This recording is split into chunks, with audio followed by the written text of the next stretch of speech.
Mastering, it's an important stage of the song production, and most of the beginners are afraid and don't know what they have to do in order for a song to be mastered.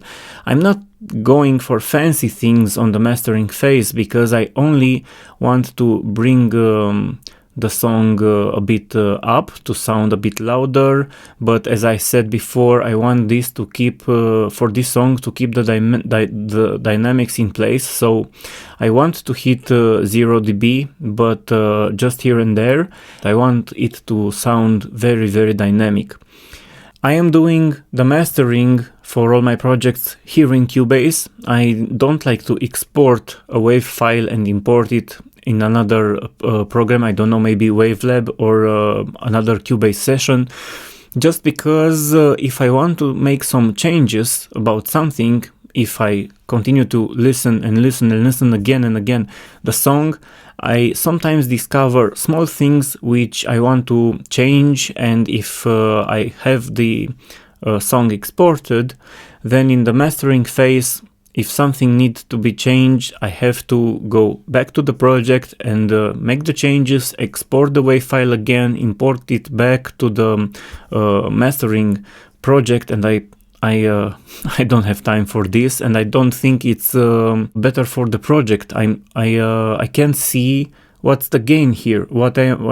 Maybe I'm missing something, but I can't see any advantage doing this. So I'm doing the mastering here in Cubase on the stereo out channel. So let's bring the stereo out channel in front of us and see what's going on here. As you see, the song was very, very quiet, and I set about 5 decibels of gain.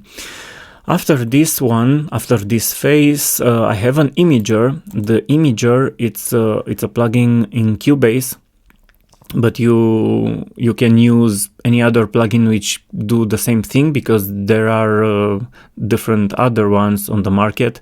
And this one is keeping me the low frequencies in mono. They were like this by default, and I turned the stereo image down. This is because everything which is under 115 Hz is kept in mono. Maybe sometime I'll be releasing this on a vinyl record, and it's pretty hard for a vinyl record to have low frequencies on the left different than the ones on the right, because the tracking of the tone arm will be a great challenge for this. And I don't want this also because many audio systems have only one single subwoofer, and if you play the song in a club, you can't really hear the panning of the low frequencies, so there is no point in doing this. But there is a point in doing the things sound better by doing this. So the next part of the frequencies are left by default. The upper mid frequencies have a wider stereo image range, and also the high frequencies a bit of enlarging the stereo image. This is what this plugin does. It's not changing the volumes for the frequencies, so I'm not touching that. You can listen to the song with and without this imager, but maybe you can't hear a lot of differences, but maybe on some audio systems you will hear the differences. Of what it could have been, jokes on me, I am so naive. Then I have the magneto. I have used the magneto for only a little bit of saturation. Could have been, jokes on me, I am so naive. Don't think for a second.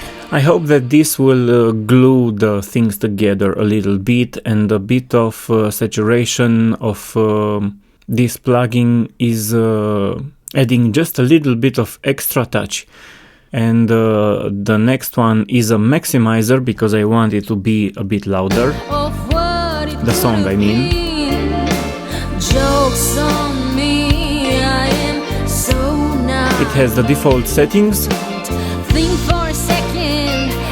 Nothing fancy, really. Only adding a little bit of compression overall, and it makes the song a bit louder.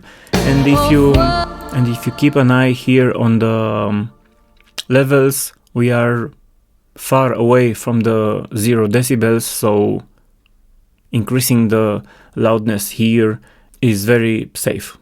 Of what it could have been. I'm not using this mono to stereo because it would make my song mono.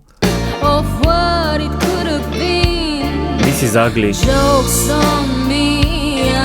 Yes, I love the stereo one. I just put this on because I want to test my song in mono, and that's all. I'm not gonna be using it for exporting the song like this. So the next one is a vintage compressor.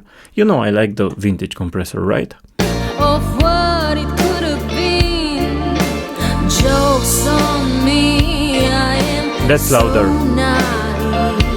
Don't think for a second. But again, I didn't want to hear the compression. I don't want to push the compressor to its limits, only to tap down some peaks of the song, and the peaks are mainly for the kick drum and the snare. You can see I have a very small compression, only 2 decibels, and even so, it makes a night and day difference, right? Of what it could have been. Jokes on me. I am so naive. And one more plugin, I have used a limiter with also a bit of gain, because I need the song to peak at 0 dB. Of what it could This is have not peaking at 0 dB.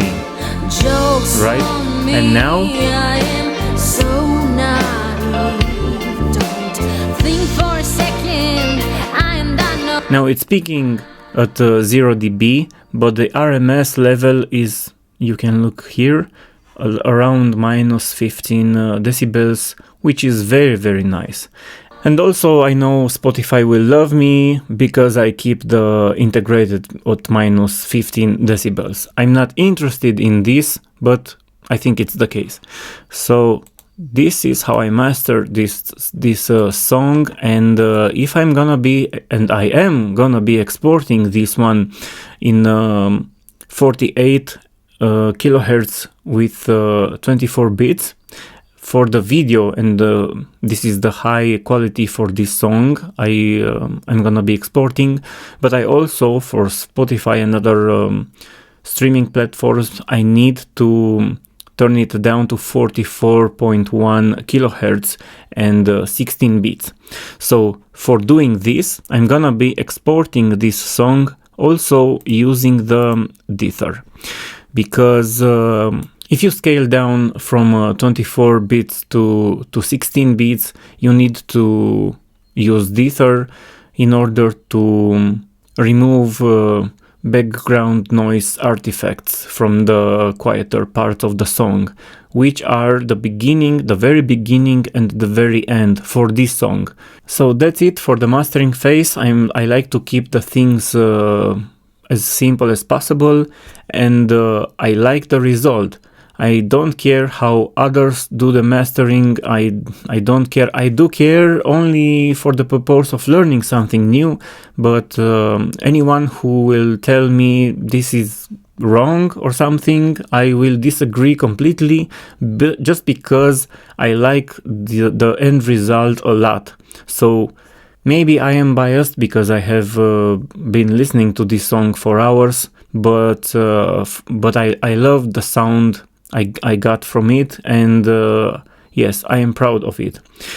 I think there will be some more tricks after I will be listening to this song again and again on other audio systems. I also have to get it in my car to hear that sound system, how the song translates into that sound system. And also I'm gonna be sending the song to the other U bandmates, and I also get some feedback from them. For now, thanks for watching, and I'll see you guys in the next video. Thanks, bye!